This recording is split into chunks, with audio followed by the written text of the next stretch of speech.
요즘 모두가 다 어렵다 그럽니다. 물가가 한 30% 올랐다 그러고, 또 환율도 1,400원대로 올라가고 다들 힘들다고 말합니다. 그럼에도 불구하고 우리 예수 믿는 사람들은 예수님이 함께 계시기 때문에 모든 어려움을 넉넉히 이기고 위기를 기회로 삼아서 또 좋은 일이 우리에게 일어날 줄로 믿습니다. 늘 우리는 절대 긍정의 믿음을 갖고 나가야 합니다.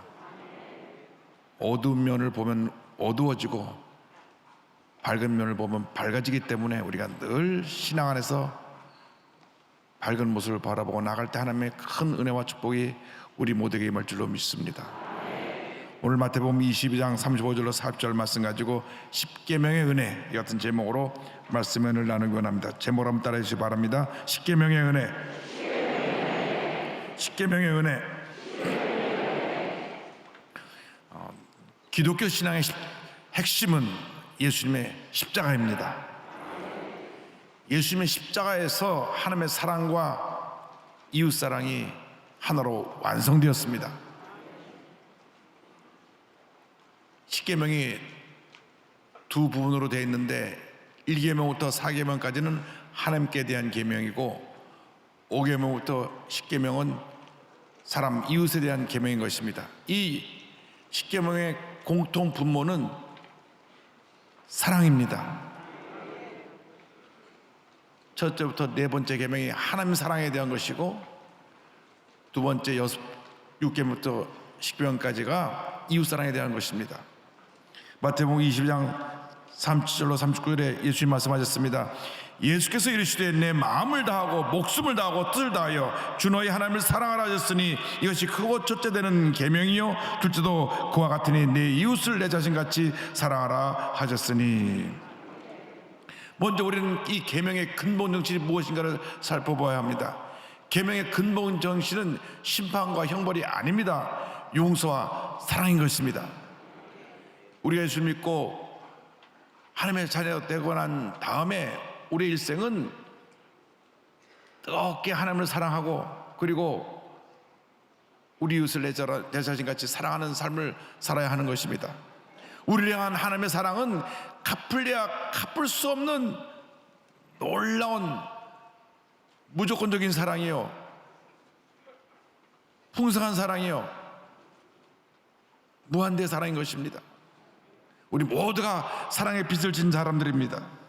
요한일서 4장 10절로 11절 19절을 말씀합니다. 사랑은 여기 있으니 우리가 하나님을 사랑한 것이 아니요 하나님이 우리를 사랑하사 우리 죄를 속하기 위하여 화목제물로 그 아들을 보내셨습니다. 사랑하는 자들아, 하나님이 이같이 우리를 사랑하셨은즉 우리도 서로 사랑하는 것이 마땅하도다. 우리가 사랑함은 그가 먼저 우리를 사랑하셨습니다. 그가 먼저 우리를 사랑하셨습니다. 할렐루야.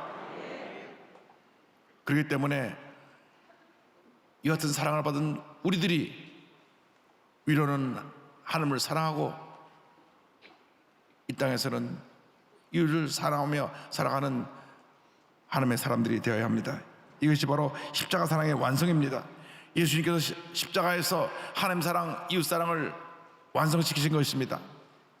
우리 그리스도인들이 하나님은 뜨겁게 사랑하고 예배도 열심히 잘 드리고 신앙생활을 열심히 하려고 하는데 그에 비해서 이웃사랑은 많이 부족합니다. 십자가가 위로부터 아래로 내리는 수직 이 선이 하나님 사랑이라고 하면 옆으로 뻗어난 것은 이웃사랑인데, 하나님 사랑은 깊고 큰데 이웃사랑은 펼쳐잡고 이렇게 쪼바라들어서 가분수의 십자가 신앙을 갖고 있는 우리가 아닌지 모르겠습니다. 우리가 예수를 믿는다고 하면 이제는 하나님을 사랑하고 이웃을 사랑하는 삶을 살아야 되는 것입니다. 우리의 사랑의 대상이 바로 우리 이웃입니다. 우리가 이웃을 사랑해야 되는 이유는 우리 이웃이 하나님의 형상대로 지음받은 하나님의 자녀들이기 때문에 그렇습니다. 우리가 주님 안에서 서로 사랑하게 될 때 하나님의 은혜와 사랑이 우리 모두에게 임하게 되는 것입니다. 요한일서 4장 7절 12절을 말씀합니다. 사랑하는 자들아, 우리가 서로 사랑하자. 사랑은 하나님께 속한 것이니 사랑하는 자마다 하나님으로부터 나서 하나님을 알고 어느 때나 하나님을 본 사람이 없으되 만일 우리가 서로 사랑하면 하나님이 우리 안에 거하시고 그의 사랑이 우리 안에 온전히 이루어지느니라. 어떤 경우도 예수 믿는 사람들끼리 서로 사소한 일로 미워하고 다투고 싸우고 한다면 그것은 하나님을 사랑하는 모습이 아니라는 것을 사도 요한이 요한일서에서 분명하게 지적하고 있습니다. 요한일서 4장 20절로 20절을 말씀합니다. 누구든지 하나님을 사랑하노라 하고 그 형제를, 이 형제는 믿는 형제입니다. 형제를 미워하면 이는 거짓말하는 자니 보는 바 그 형제를 사랑하지 아니하는 자는 보지 못하는 바 하나님을 사랑할 수 없느니라. 우리가 이 계명을 주께 받았나니 하나님을 사랑하는 자는 또한 그 형제를 사랑할지니라. 입술은 하나님을 사랑한다 말하면서 하나님의 형상대로 지음받은 이웃을 사랑하지 않는다면 그는 거짓말하고 있는 것이다. 어떻게 눈에 보이는 형제도 사랑하지 못하면서 하나님을 사랑한다고 말할 수 있느냐? 그렇게 지적하고 있는 것입니다. 그렇습니다. 우리가 하나님을 사랑한다 하면서 하나님의 형상으로 지음받은 우리 믿음의 형제들을 사랑하지 않는다면 우린 잘못된 신앙생활을 하고 있는 것입니다. 이제 우리가 서로 사랑하고 용서하며 살아가는 하나님의 자녀들이 되어야 할 것입니다. 그 이웃사랑의 방법을 하나님께서 5계명부터 10계명의 계명을 통해서 우리에게 가르쳐 주셨습니다. 그 이웃사랑의 출발점이 부모사랑입니다. 제5계명 출애굽기 20장 10절을 말씀합니다. 내 부모를 공경하라. 그리하면 내 하나님 야훼가 내가 준 땅에서 내 생명이 길리라. 부모님을 공경하고 부모에게 효도할 때 이 세상에서 잘되고 장수의 복을 주신다고 성경은 약속하고 있습니다. 에베소 6장 1절로 3절입니다. 자녀들아, 주 안에서 너희 부모에게 순종하라. 이것이 옳으니라. 내 아버지와 어머니를 공경하라. 이것은 약속이 있는 첫 계명이니 이로써 내가 잘되고 땅에서 장수하리라. 옛말에 어버이 살아실 때 효도를 당하라 그랬습니다. 부모님을 사랑하고 부모에게 효도하는 것이, 그것이 바로 계명을 지키는 것이고 이 땅에서 잘되고 장수케 되는 복을 누리는 것입니다. 요즘 시대를 보면 옛날만큼 부모님을 공경하는 모습이 잘 보이지 않습니다. 어느 장로님이 저한테 와서 말씀하시더라고요. 목사님, 저는 절대 반려견을 안 기릅니다. 왜요? 근데 주위 사람들 보니까 부모님 섬기는 것보다 반려견을 더 사랑하기 때문에 내가 꼴 보기 싫어서 반려견 안 키웁니다. 자기 강아지를 위해서라면 매주 미용시키고 좋은 거 다 사 먹이고 겨울이면 알록달록한 옷도 입히고 구두도 해서 신기고. 그런데 부모님은 어떻게 지내시는지, 어디 아프신지 없는지 관심조차도 없고, 그나마 성의를 가졌다고 하면 전화 한 통 걸어서 별일 없죠? 때깍 그렇게 절 끊는 그런 자녀들을 보기 때문에 저는 강아지를 안 키웁니다. 우리 모두가 반성해야 됩니다. 우리 부모님을 잘 섬겨야 되는 것입니다. 여기 주로 부모님만 계셔서 젊은 사람들이 들어야 되는데 좀 아쉽습니다. 오늘 집에 가서 여러분 자녀들에게 말하십시오. 목사님 말씀하시길 부모를 잘 섬겨야 네가 잘 된다 그러더라. 앞으로 잘 섬겨야 내가 너에게 남겨줄 유산도 잘 챙겨줄 테니까 잘 섬기라고 말씀하시기 바랍니다. 절대 그거 얼마가 어디 있는지 가르쳐주지 말고 잘 섬기는 걸 봐가지고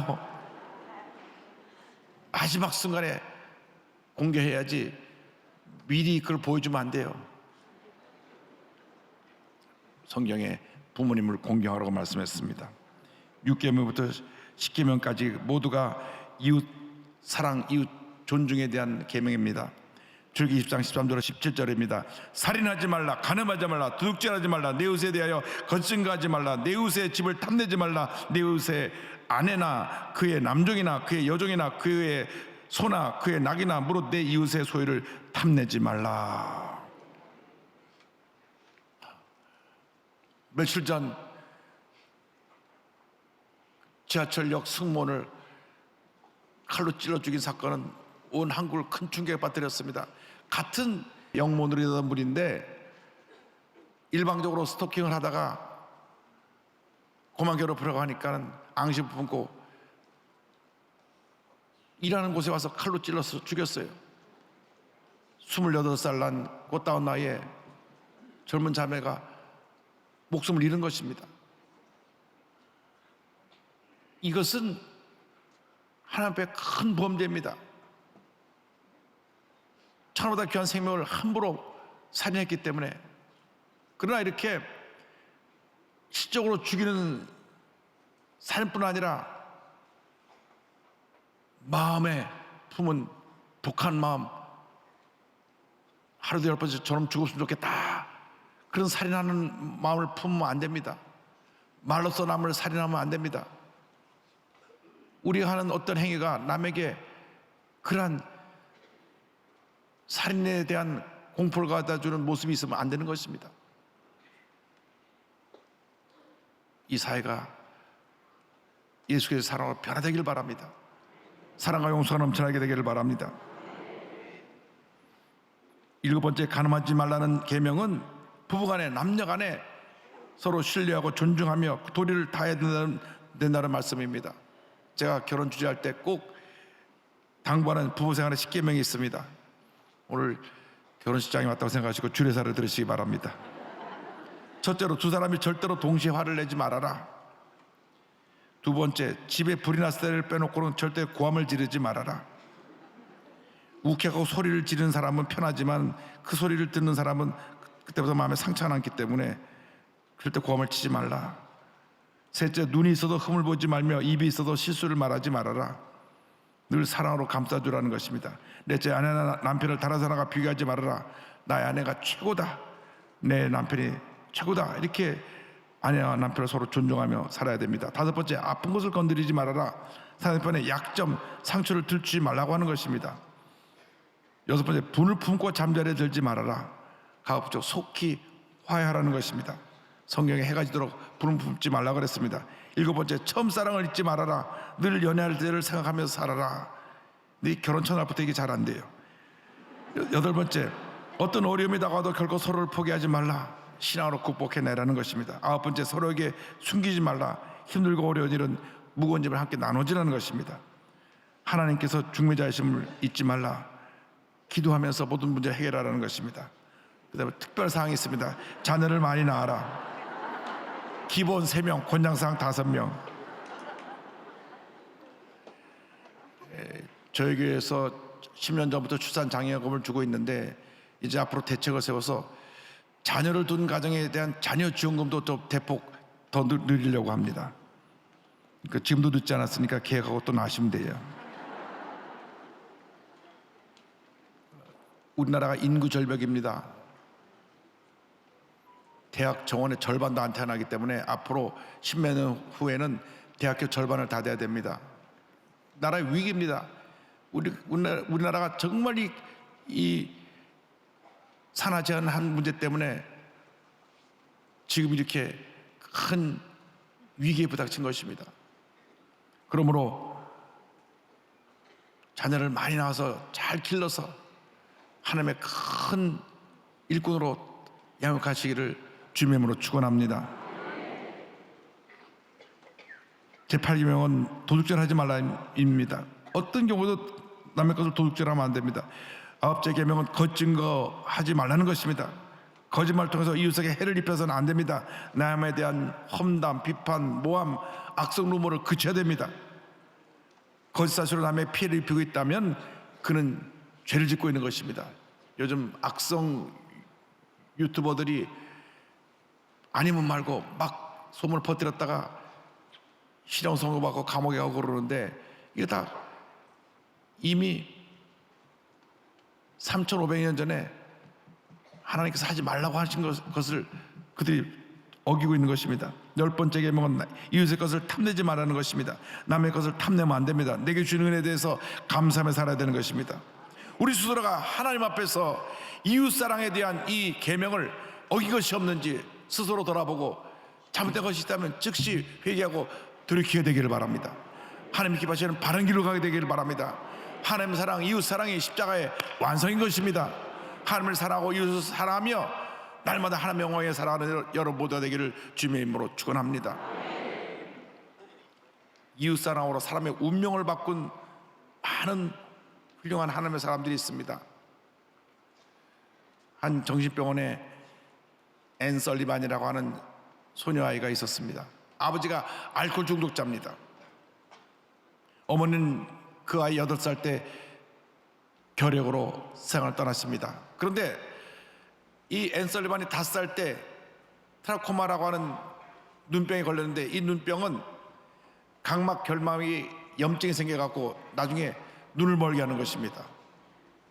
요즘이야 의술이 발달해서 이 병은 쉽게 고치지만 이때가 1880년이니까 이 아이가 이로 인해서 나중에 시력을 상실합니다. 엄마가 죽고 난 다음 친척집에 맡겨놨다가 아이가 정신적으로 충격을 받고 이상해져서 병원에 입원합니다. 동생마저 죽게 되니까 완전히 아이가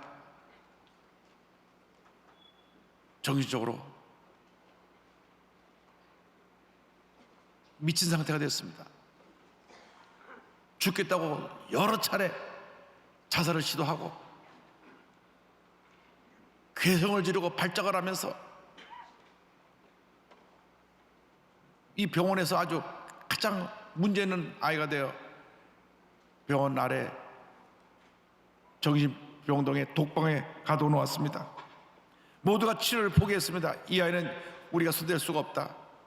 틈만 나면 죽으려고 그러고 괴성을 지르고 그래서 아무도 가까이 가려 하지 않았을 때 독실한 크리스천이었던 로라라고 하는 나이 많은 간호사가 내가 이 아이를 돌보겠습니다.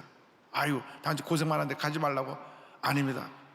그래서 이 로라라고 하는 간호사가 이 아이가 발작하고 소리지고 그런데도 매일같이 찾아가서 성경을 읽어주고 책을 읽어주면서 기도해주고 노래를 불러주고 아이가 듣든지 안 듣든지 매일같이 찾아갑니다. 그리고 과자를 갖다 놓고 또 초콜릿도 가져가고, 그리고 며칠이 지났는데 어느 날 가보니까 자기가 갖다 놓은 초콜릿이 하나가 없어진 것을 보았습니다. 아, 이 아이가 나의 얘기를 듣고 있구나. 그래서 더 이 아이를 관심을 가고 돌봐주었습니다. 아무런 반응도 보이지 않고 가만히 앉아있고 어때는 소리를 막 지르고 난리 피던 아이가 조금씩 달라지기 시작했습니다. 혼자 중얼중얼거리기도 하고 그러면서 아이가 조금씩 변화되는데 그 로라라고 하는 간호사가 먼저 세상을 떠납니다. 그러나 이 아이가 그 로라 간호사의 극진한 사랑의 관심 때문에 정신병이 치료받게 되고, 할렐루야.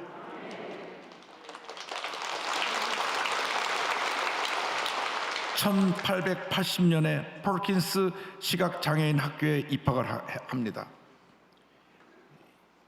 육신의 눈을 멀었지만 마음의 눈을 떠줘서 온갖 시련을 이겨내고 이 학교의 최우등생으로 졸업을 합니다.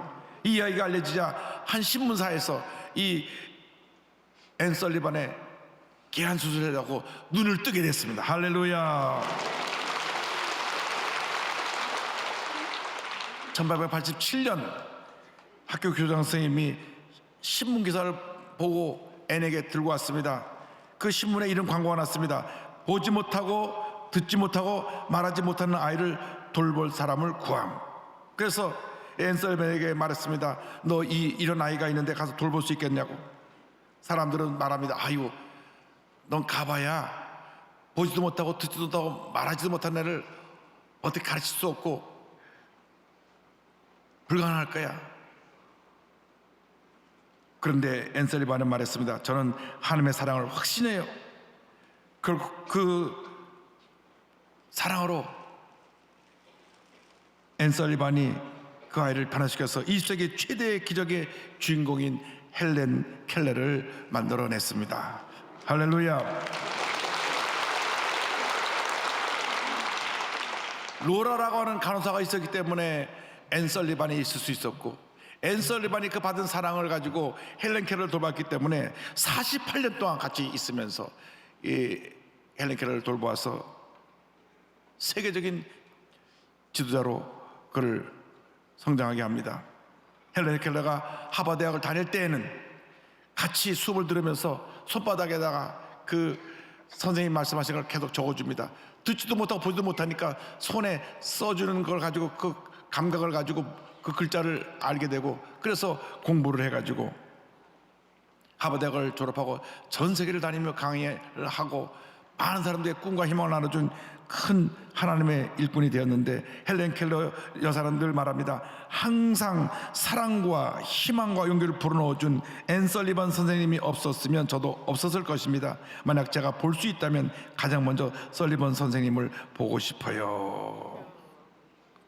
여러분, 그 이웃사랑이 한 사람의 운명을 바꾸는 것입니다. 보지도 못하고 듣지도 못하고 말하지도 못하는 절망 속에 갇혀 죽어가던 사람이 이렇게 예수님의 사랑으로 살아나서 전 세계를 다니며 하나님의 말씀 전하는 위대한 하나님의 사람으로 변화가 된 것입니다. 앤 설리반 선생님은 늘 이렇게 얘기했습니다. 시작하고 실패하는 것을 계속하라. 실패할 때마다 무엇인가 성취할 것이다. 내가 원하는 것을 성취하지 못할지라도 무엇인가 가치 있는 것을 얻게 되리라. 시작하고 실패하는 것을 계속하라. 왜냐하면 헬렌 켈러가 듣지도 못하고 보지도 못하니까 뭘 해도 또 안 되고 또 안 되고 또 안 되고, 그러나 안 되는 것이 되기 위한 길을 가는 것이고, 안 되는 것이 더 나은 발전을 위한 준비 과정이라는 것을 얘기해서 실패를 두려워하지 않고 도전하고 또 도전하고 또 도전하고 또 도전해서 헬렌 켈러가 하버드 대학을 졸업하고 이렇게 위대한 하나님의 사람으로 하나님의 영광을 나타낸 큰 일꾼으로 변화됐던 것입니다. 진정한 이웃사람이 한 사람의 운명을 바꿔놓았습니다. 여러분 모두가 그 같은 이웃사랑의 주인공들이 되기를 바랍니다.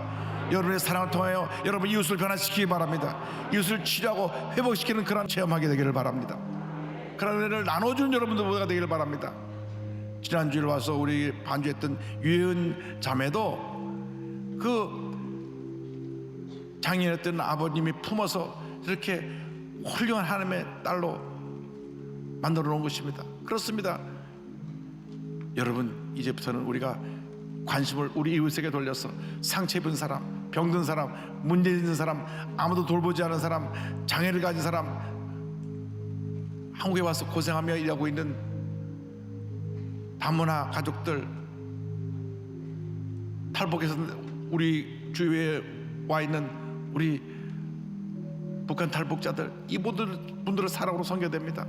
여러분이 한 사람을 변화시켜서 앤 설리반이 헬렌 켈러를 만들어낸 것처럼 여러분이 변화시킨 그 사람이 위대한 사람으로 변화될 때 이 세상이 아름다워지고 온 세계에 하나님의 영광이 나타나게 될 것입니다.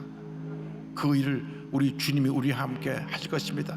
주님이 우리와 동행하시면서 그 놀라운 역사를 이루시도록 우리를 도와주실 것입니다.